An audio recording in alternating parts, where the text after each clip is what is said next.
Our next design era is the arts and crafts era.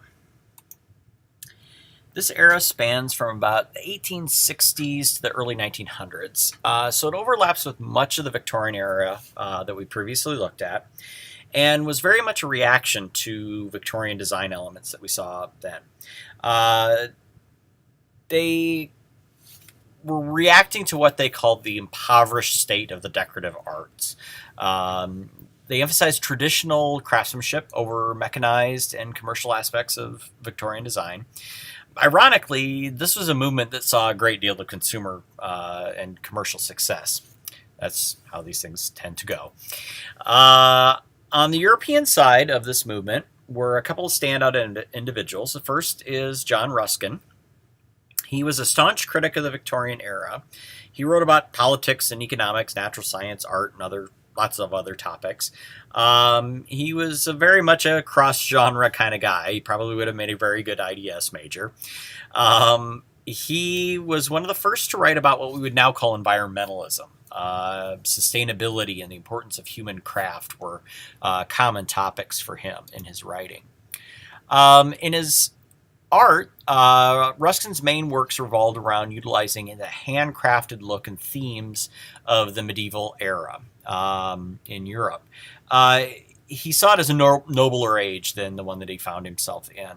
Like I said, he was a critic of his times. He used a great deal of ornate and painstaking detail in his works, trying to evoke that feeling of the pre-mechanized world. The other prominent British designer of this era would be William Morris.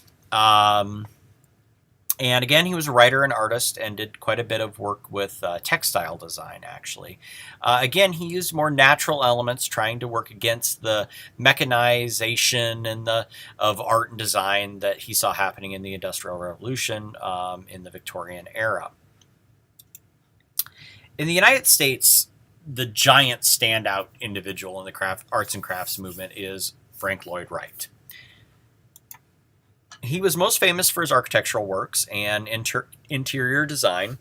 We have many, many fine examples of his work right here in the Midwest. I'm actually from up by Mason City in Iowa, and we have a number of homes and commercial buildings there that are still in active use that were designed by Frank Lloyd Wright and his designers. Many homes and buildings like this exist throughout the Midwest and the East. This is one of his stained glass windows. It's called the Tree of Life, rather. It uses natural themes, but it does it in a more geometric display than what we saw with Ruskin and so forth before. It's an attempt to combine the aesthetic of nature with the mathematical engineering of human endeavors. So it's kind of, Frank Lloyd Wright was really big on trying to say, hey, nature is very important. I want to have nature in all of my work, but I also want to be able to combine that with the human, straight lines and angles and things like that. So it was an interesting play between the two. This creates, a very striking display, and it looks interesting and even somewhat contemporary, even, nearly a century later. This is the Johnson Wax headquarters in Racine, Wisconsin. Again, we see the hand of nature here. You have to have columns to hold up the ceiling. So, why not evoke things like giant mushrooms or trees or something like that and have the light filtering through stained glass, so it's sort of like filtering through the leaves, in a forest canopy. Why be plain when you can make an office look interesting? I wish more offices were built like this. I would very much prefer to work in something that was kind of cool looking than all the boring cubicles I've spent most of my adult life in. Frank Lloyd Wright did a lot with furniture as well.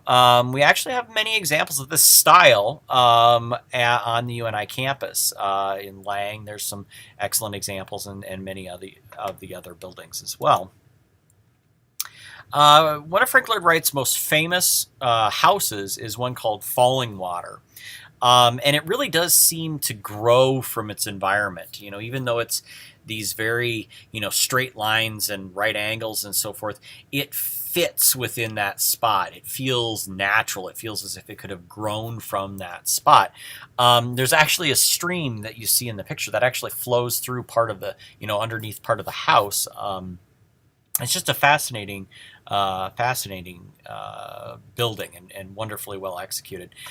There is a video that I have embedded in this section on e-learning. There's also a link here. This is done by Cristobal Villa. I'm not sure if I'm pronouncing his name correctly, but it shows how it's an animation that he did, and it shows how falling water is integrated into its environment, and you can see, how it's supposed to sort of grow from that environment by, having computer animation actually make it grow from that environment. So please watch that video after you are completed, after you've completed watching this video lecture. It's Baby Big Mouth! Surprise! It's a Baby Big Mouth surprise egg learn a word. Having fun with arts and crafts. B. U.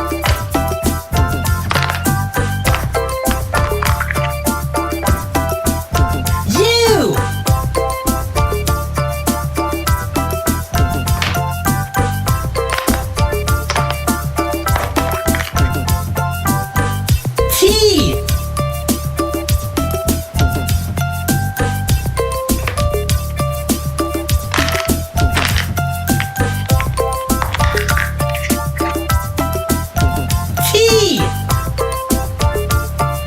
T.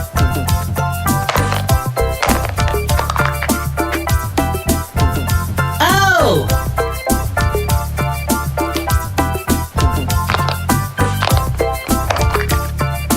N. S.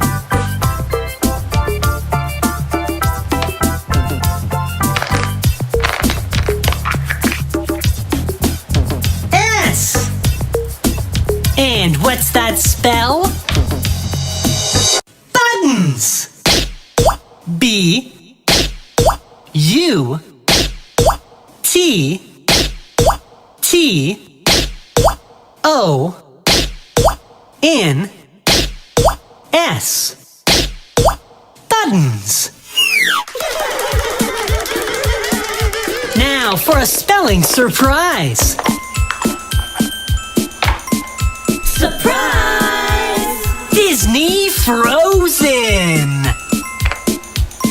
Shake, shake, shake.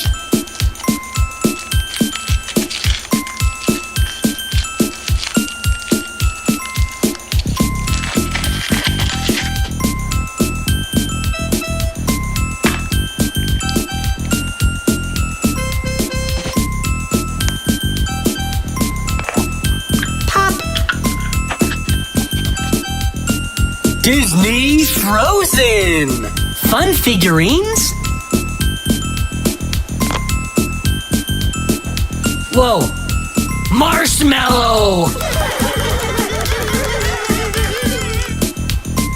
And now a spelling celebration.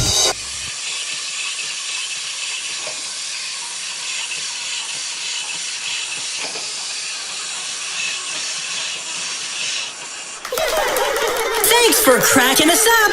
Bye-bye. It's Baby Big Mouth. Subscribe for surprises. Surprise! It's a surprise party with colorful ooze. So let's see what putty colors we have and see what color wins. Ready? Purple!